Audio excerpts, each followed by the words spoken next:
할렐루야. 성경 1189장 장별로 알아가는 성경 이야기 진행을 맡고 있는 구재숙 목사입니다. 반갑습니다. 지난 시간에 이어서 예레미야 애가 함께 해보도록 하겠습니다. 예레미야 애가는 한 도시의 멸망을 읊은 조가입니다. 한때는 자랑스러운 도시였으나 이제는 바벨론의 침략으로 초토가 된 그 예루살렘을 눈물로 묘사한 노래가 바로 예레미야 애가입니다. 예레미야 애가는 5편의 시로, 그래서 1장부터 5장까지 5편의 시로 자신의 감정을 표현하고 있습니다. 즉 예루살렘은 전멸을 당해 황무해졌다는 것입니다. 그는 애가를 히브리어 자모의 순서에 맞춰서 지었습니다. 그래서 알렙부터 타우까지 그래서 22자 22절까지 그래서 매 장마다 각 행의 첫 글자 히브리어 첫 글자 알렙으로 시작하여서 타우로 마치게 되어지는데, 이 무서운 살육 속에서도 예레미야는 주의 성실이 크도소이다 3장 23절에 그렇게 의기양양하게 그런 가운데서도 주의 성실이 크다고 그렇게 외치고 있습니다. 죽음과 파멸의 직면에서 예레미야는 비극을 신앙의 승리로 바꾸고 있고, 하나님은 과거에도 그를 실망시킨 적이 없었으며 미래에도 계속해서 신실한 자로 남으실 것을 약속하면서 하나님 빛 안에서 예레미야는 소망과 위로를 잃지 않고 있습니다. 예레미야 애가의 핵심 단어는 애통과 소망입니다. 핵심 구절은 3장 22절로 23절의 말씀입니다. 여호와의 인자와 긍휼이 무궁하심으로 우리가 진멸되지 아니함이니이다. 이것들이 아침마다 새로우니 주의 성실하심이 크도소이다. 이렇게 그런 가운데서도 하나님의 성실하심을 찬양하고 있습니다. 핵심 장은 3장 119 구원 호소입니다. 3장은 전 5장으로 구성된 애가서 가운데에 위치하고 있습니다. 또한 1장 1절부터 22절씩 그렇게 다른 1장, 2장, 4장, 5장은 내 노래들과 달리 이 3장은 66절로 끝나서 분량의 측면에서만 볼 때도 다른 노래들의 3배에 가깝습니다. 그러나 무엇보다도 제3장은 애가서 5 노래들이 각각이 나누어 강조하는 기본 주제들, 곧 예루살렘의 폐명에 대한 비탄과 과거 선민 이스라엘의 범죄에 대한 책임과 새로운 회개의 권면, 그리고 조속한 회복과 구원을 바라는 여호와 하나님을 향한 간구, 하나님의 신실하심과 전능하심에 근거한 회복의 소망과 확신 등이 한편에 모두 망라되어 있어서 당연히 애가서의 핵심 장으로 3장이죠. 66절까지 지적되어야 함을 말씀하고 있습니다. 예레미야 애가의 주제입니다. 이 주제는 3가지 주제가 나오는데, 첫째는 예루살렘이 겪은 무서운 재난에 대한 애곡이고, 두 번째는 죄의 고백, 하나님의 의로우심과 유다에 대한 거룩한 심판이 합당하다는 사실을 자복하는 것이고, 셋째는 분명히 드러나지는 않지만 아주 중요한데, 그것은 하나님이 자기 백성을 장차 회복시킬 것이라는 희망으로 그렇게 3가지 주제를 다루고 있습니다. 예레미야 애가서를 누가 기록했는가? 저자입니다. 본서의 저자는 예레미야입니다. 그 이유는 예루살렘 멸망에 대한 생생하고 구체적인 진술은 목격자만의 서술입니다. 그런데 예레미야는 예루살렘 함락을 직접 목도했다. 이렇게 해서 여시, 여호아하스, 여호야긴, 시드기야 3차 멸망까지 그렇게 생생하게 예루살렘의 함락을 봤다는 것이고요. 두 번째는 예레미야서와 내용적, 문체적 일관성을 지니고 있다는 것입니다. 특히 예루살렘의 멸망에 대하여 동일한 사상적 관점을 지녔기 때문에 저자는 예레미야이다. 이렇게 말씀하고 있습니다. 언제 기록했는가? 기록 연대입니다. 주전 586년경 예루살렘 멸망에 대한 생생한 필지는 본서가 예루살렘 함락 직후에 얼마 되지 않아 바로 기록되었음을 보여주고 있습니다. 예루살렘은 바벨론의 3차 침공이 있던 주전 586년 4월 9일에 함락되었고 같은 해 5월 7일에 성읍과 성전이 불타게 되어지는데 이때가 시드기야 왕 때입니다. 기록 목적입니다.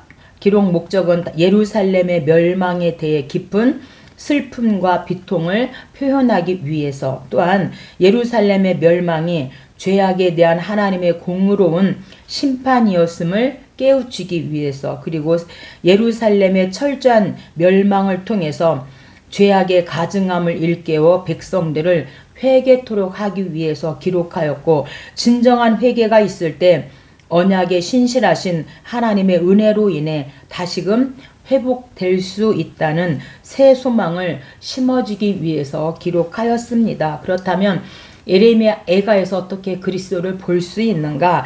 눈물의 선지자 예레미야는 6세기 후에 예루살렘에 대해 눈물을 흘리신 그리스도를 예표하고 있습니다. 예루살렘아 선지자들을 죽이고 내게 파송된 자들을 돌로 치는 자여, 암탉이 그 새끼를 날개 아래 모음같이 내가 내 자녀를 모으려 한 일이 몇 번이냐. 그러나 너희가 원치 아니하였도다. 보라, 너희 집이 황폐하여 버림바 되리라. 마태복음 23장 37절과 38절에 기록되어 있는데, 이렇게 예루살렘에 파송된 선지자를 죽이고 돌로 치는 우리 예수님이 그런 어려움을 당하셨는데, 예레미야도 그렇게 진정한 하나님의 말씀을 선포함으로 인하여서 많은 어려움을 갖게 되어진 것이죠. 예레미야는 그리스도처럼 죄 때문에 생긴 예루살렘의 곤경과 인간의 고난을 자신이 당하는 것으로 여기고 있습니다. 예레미야 애가는 인간의 비통함을 잘 아셨던 그리스도의 생애와 사역을 예표적으로 보여주는 요소들을 내표하고 있습니다. 그는 고난을 당하고 경멸을 당하고 적들로부터 조소를 당했다. 예수님처럼 우리 예레미야도 그렇게 어려움을 당했음을 말씀해 주고 있습니다. 그래서 이 예레미야는 유다의 선지자입니다. 예레미야는 홀로 이스라엘 유다 백성들에게 외치고 있습니다. 이미 우상과 부패에 찌들은 유대 왕국이 느부갓네살에 대항해도 이겨내지 못하리라고 보고 하나님께서 말씀하신데 바벨론에 복종하는 것이 하나님의 뜻이다. 이렇게 하나님의 음성을 보고 그렇게 보았던 것입니다. 그래서 바벨론 왕국에 굴복하는 것이 더 좋을 것이라고 그렇게 외침으로 말미암아 유대 왕과 그 보좌관들이 예레미야를 매국노라, 그리고 친바벨로니아 파라, 반역자다 하면서 옥에 가두게 되어집니다. 그러나 예레미야는 옥 안에서도 계시를 통하여 유다 왕국이 바벨론에 의하여 멸망하고 솔로몬 성전이 폐허가 되며 국민들은 뿔뿔이 흩어지게 될 것이라고 예언합니다. 결국 예레미야의 예언대로 되어지죠. 예레미야 애가는 유대인들을 번영시켜 주신 하나님을 배신하고 우상을 숭배하면서도 자기들이 하나님을 믿는다는 위선과 부패, 그리고 아집으로 일관된 유대인들에게 하나님의 징벌이 내린 것을 슬퍼하는 애국자 예레미야의 슬픈 노래가 예레미야 애가입니다. 1장입니다. 1장은 멸망 애곡입니다. 바벨론 발굽 아래에 짓밟힌 예루살렘의 참상의 목을 놓아 탄식하며 여호와의 자비를 간구하는 내용으로 예루살렘의 멸망을 오래전부터 선포했지만 정작 잔혹한 파멸에 직면한 예레미야는 심히 슬퍼합니다. 그러나 그는 예루살렘 멸망이 죄 때문임을 분명히 인정하고 회개하는 마음으로 하나님의 구원의 손길을 앙망하고 있는 1장 1절부터 22절까지의 말씀입니다. 1절입니다. 성경 가지고 계신 분은 저와 함께 성경을 찾아가면서 함께 은혜 나누면 좋겠습니다. 슬프다 이 성이여, 전에는 열국 중에 크던 자가 이제는 과부같이 되었고, 전에는 열방 중에 공주였던 자가 이제는 강제 노동을 하는 자가 되었도다. 그래서 열방 중에 크던 자 공주는 예루살렘의 그 전성 시대를 말하고 있습니다. 다윗과 솔로몬 시대에는 인접한 많은 나라들이 예루살렘에 조공을 바쳤는데 강에서부터 블레셋 사람들의 땅에 이르기까지와 애굽 지경에 미치기까지 모든 나라를 다스림으로 솔로몬이 사는 동안에 그 나라들이 조공을 바쳐 섬겼더라라고 열왕기상 4장 21절에 기록하고 있는데, 이렇게 열국중에 크던 자 공주는 이런 예루살렘의 전성시대를 말하고 있는데, 이런 예루살렘의 전성기가 이제 끝이 나고 결국에는 이제 열국중에 크던 자가 이제는 과부가 되었다, 이렇게 지금 읊고 있습니다. 2절입니다. 밤에는 슬피 우니 눈물이 뺨에 흐름이요. 그래서 이렇게 예레미야가 이 예루살렘의 멸망을 눈앞에 보면서 너무나 정말 뺨에 눈물이 흐를 정도로 그렇게 탄식하면서 밤에 그가 울었다고 이렇게 말씀합니다. 오늘 이런 사랑의 눈물을 오늘 저와 여러분이 회복돼야 될 줄로 믿습니다. 우리 한국교회의 여성분들의 가슴에 눈물이 마르고 있지 않습니까? 우리가 과거에 저희들 어머니들은 얼마나 정말 자녀들을 위해서, 나라와 민족을 위해서 얼마나 우리가 기도했는데, 우리가 더 이 나라와 민족을 위해서 그리고 자녀들을 위해서 우리가 더 많이 울어야 될 줄로 믿습니다. 이때는 언제였는가? 바벨론의 3차 침공기인 시드기야 왕 BC 586년 5월 7일 성전 성읍이 불탔을 때 이렇게 예레미야가 밤에도 울고 눈에 뺨에 흐를 정도로 그렇게 많이 울었기 때문에 예레미야 애가라고 하는 것을 붙이게 되어집니다. 3절입니다.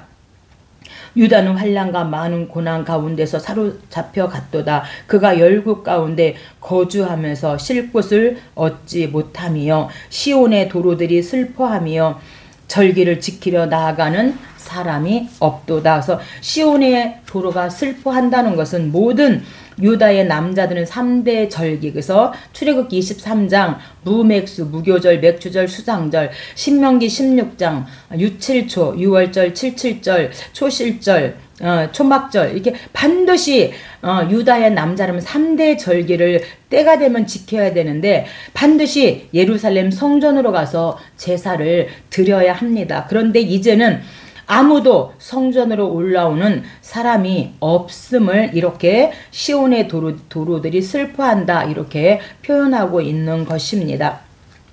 15절입니다. 주께서 내 영토 안 나의 모든 용사들을 얻은 것 같이 잃은 것 나의 모든 용사들을 없는 것 같이 여기시고 처녀딸 유다를 내 주께서 술틀에 밟으셨도다. 이렇게 지금 영토 안에 모든 용사들이 없는 것 같고 처녀딸 유다를 술틀에 밟았다 이렇게 말합니다. 그래서 내 영토 안 나의 모든 용사들은 이들은 제대로 싸워보지도 못하고 이제 성을 빼앗겼음을 그렇게 비유해서 말씀하시고, 처녀딸 유다를 내 주께서 술틀에 밟으셨다는 것은 술틀에 포도송이를 넣고 밟으면 완전히 으깨어지는 것처럼 그렇게 유다가 우상 숭배로 하나님 앞에 불순종함으로 말미암아 으깨어지고 완전 박살 날 것을 그렇게 말씀하고 있는 것입니다. 16절입니다. 이로 말미암아 내가 우니 내 눈에 눈물이 물같이 흘러내리며 원수들이 이김에 내 자녀들이 외롭도다. 그래서 이래서 예레미야가 눈물의 선지자다 이렇게 말씀하고 있는 것입니다. 오늘 저와 여러분도 그렇게 나라가 망하는 모습을 보고 그렇게 환난 가운데 백성들이 막 잡혀가고 먹을 것 이런 걸 보면 우리 모두가 이렇게 눈물로 기도할 것 같습니다. 우리가 나라와 민족을 더 많이 눈물로 기도해야 될 줄로 믿습니다. 2장입니다. 2장은 남유다의 멸망의 참상에 대해서 말씀합니다. 하나님의 징벌을 받아 허망하게 파괴되는 예루살렘을 묘사하고 있습니다. 예루살렘 포위 기간 중 BC 586년 시드기야 왕 때 있었던 성 안의 참상이 드러나 있습니다. 특히 11절 이하는 예루살렘 포위 기간 중에 있었던 성 안의 참상에 대해서 말씀합니다. 이러한 재앙 속에서 유다 백성들이 할 일은 진심으로 회개하며 하나님의 자비를 구하는 것뿐임을 거듭 상기시키면서 이렇게 지금 시드기야 때 예루살렘이 포위되고 이제 불타고 무너지는 이루 말할 수 없는 그런 환난과 고난 중에서 우리들이 해야 될 것은 하나님 앞에 회개하고 돌이키는 것밖에 없다. 지금 이렇게 자비를 구하고 회개하라고 외치고 있습니다. 11절입니다. 내 눈이 눈물에 상하여 내 창자가 끊어지며 내 간이 땅에 쏟아졌으니 어린아이와 젖먹는 아이들이 기절함이로다.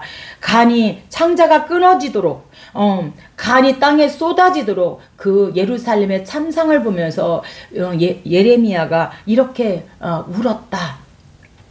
이렇게 말씀합니다. 그런데 왜 어린아이들이 기절했는가? 그것은 어린아이들이 먹을 게 없어서 너무 굶다가 기절했다. 그래서 유다가 하나님을 떠나 우상 숭배하는 이런 불순종의 대가가 결국에는 당신들의 자녀, 내 자녀가 먹을 게 없어서 굶다가 기절할 정도로 이런 지금 어려움을 당하게 되어졌음을 말씀합니다. 12절입니다.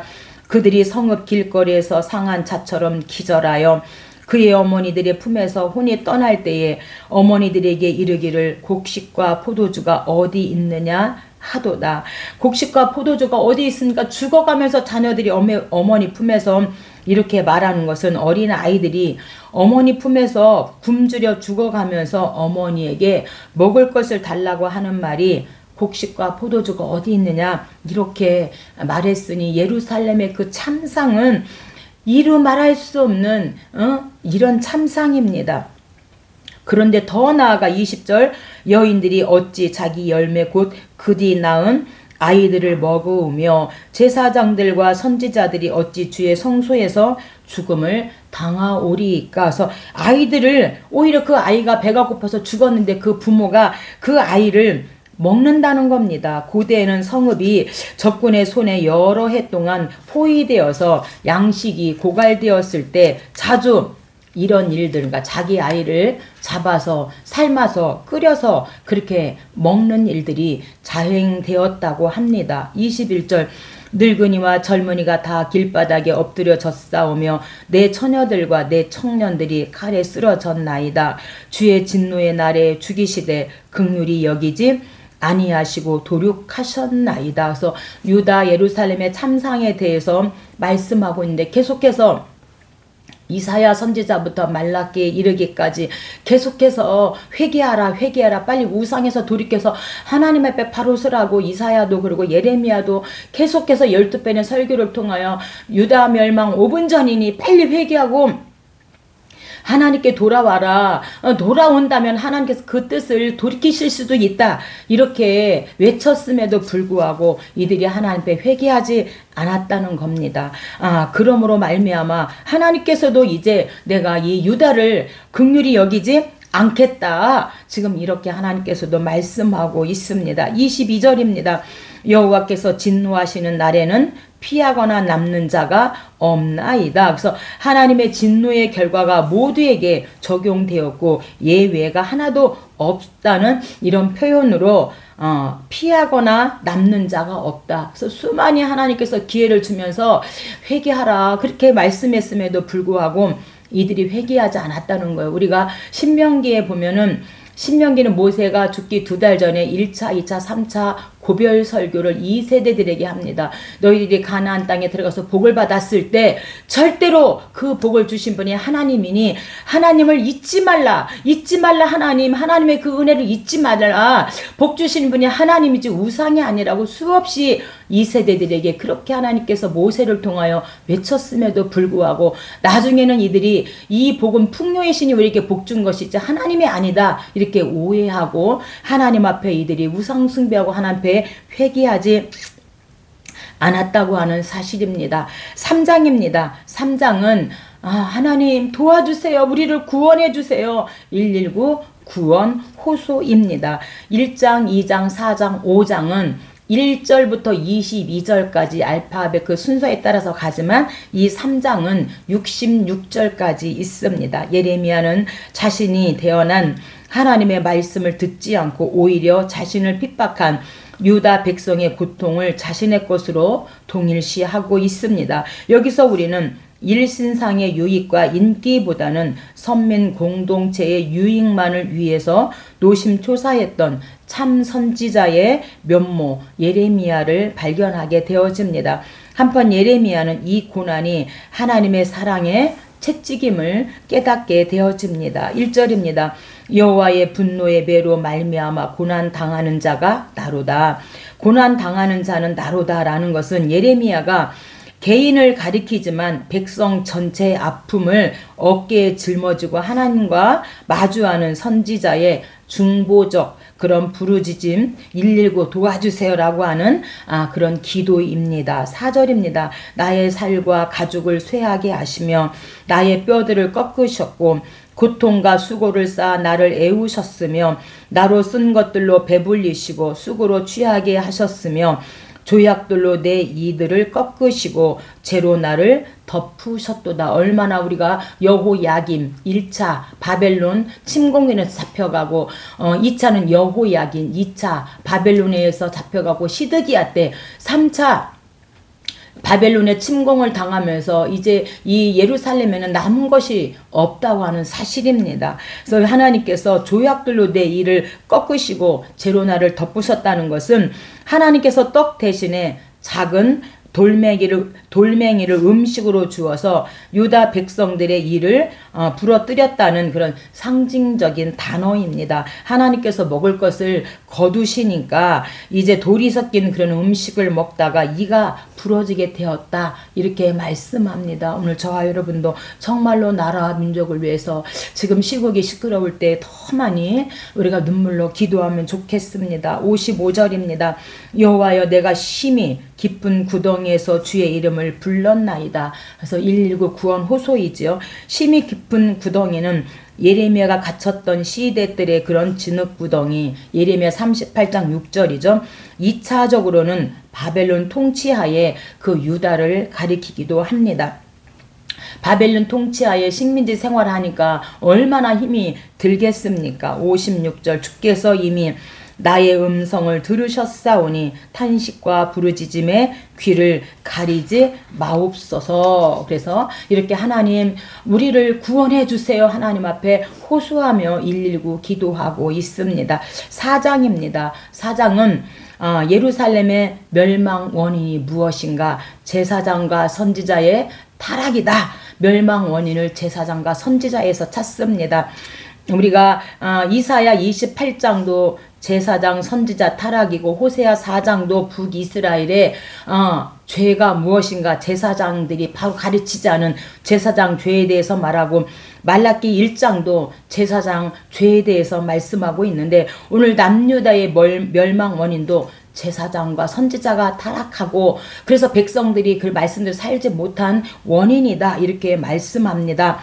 4장에서 예레미야는 영광스러웠던 지난날과 참담한 현실을 대조시키면서 상황이 역전된 원인을 찾고자 합니다. 그것은 지도자들의 타락과 거짓된 인도를 따랐던 백성들의 우매함입니다. 선지자들은 거짓 평안을 선전했고 그래서 이사야는 빨리 회개하라. 너희들 포로로 잡혀가면 70년 만에 돌아올 거야. 그랬을 때 거짓 선지자는 아니다. 하나님을 우리를 선민이기 때문에 망할 일도 없고 설상 망한다 할지라도 2년 만에 돌아오게 될 거야. 이러니까 백성들은 그 달콤한 거짓 예언, 달콤한 거짓 평안에 쏘가 넘어가서 회개하지 않았다는 겁니다. 그뿐만 아니라 제사장들은 무고한 자들의 피를 흘리게 했고 백성들은 거짓 예언을 진리로 받아들인 것이 원인이다. 이렇게 예레미야는 말하고 있습니다. 3절입니다. 들깨들도 젖을 주어 그들의 새끼를 먹이나 딸 내 백성은 잔인하여 마치 광야의 타조 같도다. 그래서 이 들깨는요 자기가 낳은 새끼를 돌보지 않는 그런 짐승으로 유명한데 이런 들깨들도 자기 자식에게 젖을 준다. 그런데 이 이스라엘 유다는 잔인하여 마치 광야의 타조 같도다 이렇게 말하는데 광야의 타조는요 성경에서 타조는 잔인하며 또 쓸쓸하며 불결하고 어리석은 동물로 묘사하는 게 이 광야의 타조입니다. 그래서 알을 품어 부화시키지 않고 이 타조는 사막의 알을 낳아 모래열로 부화시키는 그런 부정한 새인데 이 광해의 타조도 오늘 본문에 보니까 그 새끼를 먹인다. 그런데 이 유다 백성, 딸 네 백성은 잔인하여 마치 광야의 타조같이 자기 새끼를 돌보지 않는다. 딸 네 백성은 잔인하여 광야의 타조같이 그렇게 잔인하고 쓸쓸하고 불결하고 어리석다. 지금 이렇게 들깨와 타조를 들어서 말씀하고 있습니다. 4절입니다. 젖먹이가 목말라서 혀가 입천장에 붙으며 어린 아이들이 떡을 구하나 떼어줄 사람이 없도다. 그래서 하나님께서 이들의 그 불순종과 우상숭배의 범죄로 먹을 것을 거두시니까 결국에는 이 부모도 광야의 그 타조처럼 자녀에게 무언가 줄 수 없는 이런 상황에 직면한 것을 말씀합니다.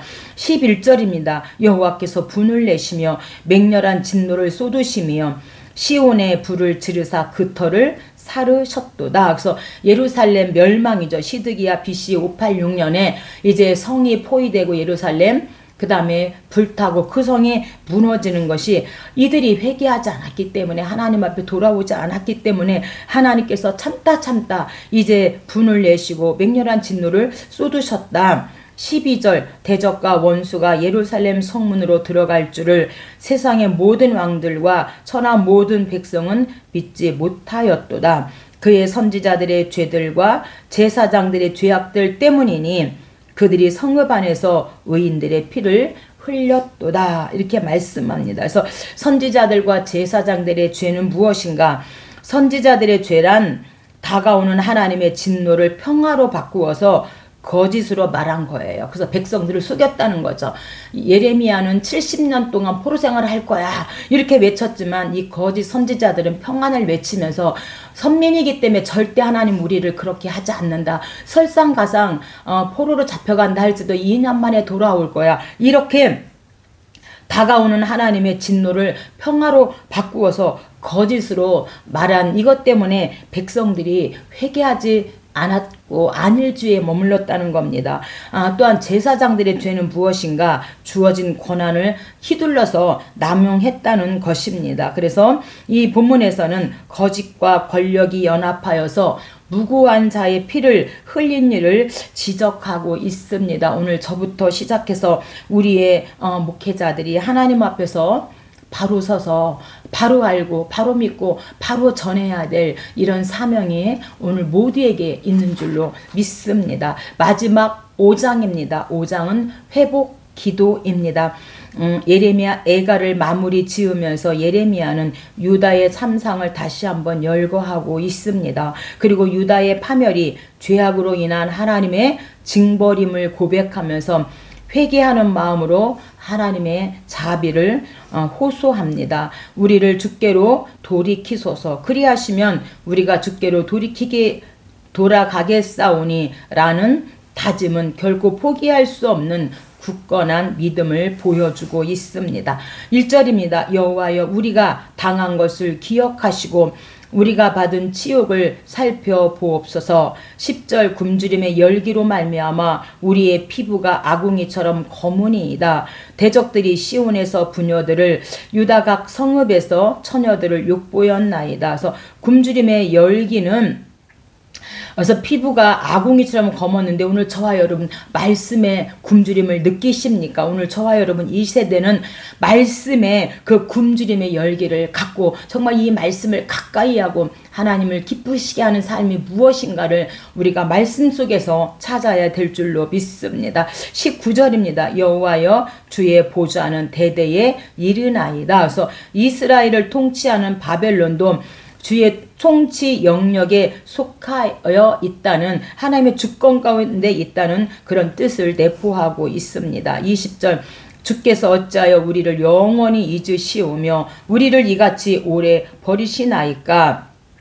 여호와여 우리를 주께로 돌이키소서. 그리하시면 우리가 주께로 돌아가겠사오니 우리의 날들을 다시 새롭게 하사 옛적 같게 하옵소서. 옛적 같게는 다윗 솔로몬 우리가 이제 그 역대기 사관은 영적으로 제사장으로 이렇게 제사장 관점으로 이렇게 관점이 우리가 열왕기 상하와 역대기 상하는 관점이 다르잖아요. 그래서 이제 우리가 사무엘 상하 열왕기 상하는 하나님 말씀을 율법으로 지켰냐 안 지켰냐. 그렇지만 이제 70년 만에 이들이 포로로 돌아와서 역대기 상하에서는 이제 관점이 영적 제사장 그런 관점으로 이렇게 가치관이 바뀌게 되어집니다. 그래서 반드시 예레미야 25장에서 포로 70년, 그 다음에 예레미야 24장이 두 광주리인데 포로로 잡혀가지 않은 유다에 남아있는 그 광주리는 다 썩었어요. 우리는 죄를 짓지 않아서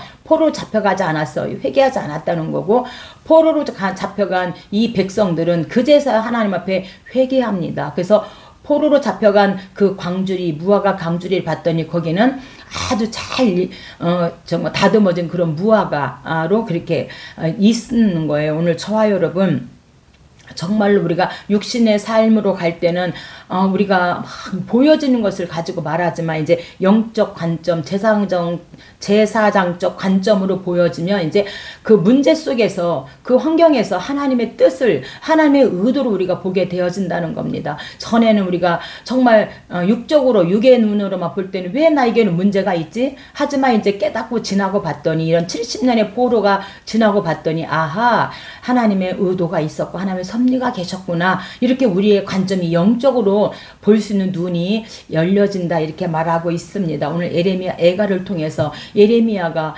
이 유다 백성이 1차, 2차, 3차 포로로 잡혀가는 그런 과정 속에서 수많이 눈물을 흘리고 창자가 간이 튀어나올 정도로 그렇게 눈물로 하나님 앞에 기도했는데, 오늘 저와 여러분 나라 민족을 위해서 우리가 이렇게 기도하고 우리가 하나님 앞에 이 나라를 맡겼으면 좋겠습니다. 감사합니다.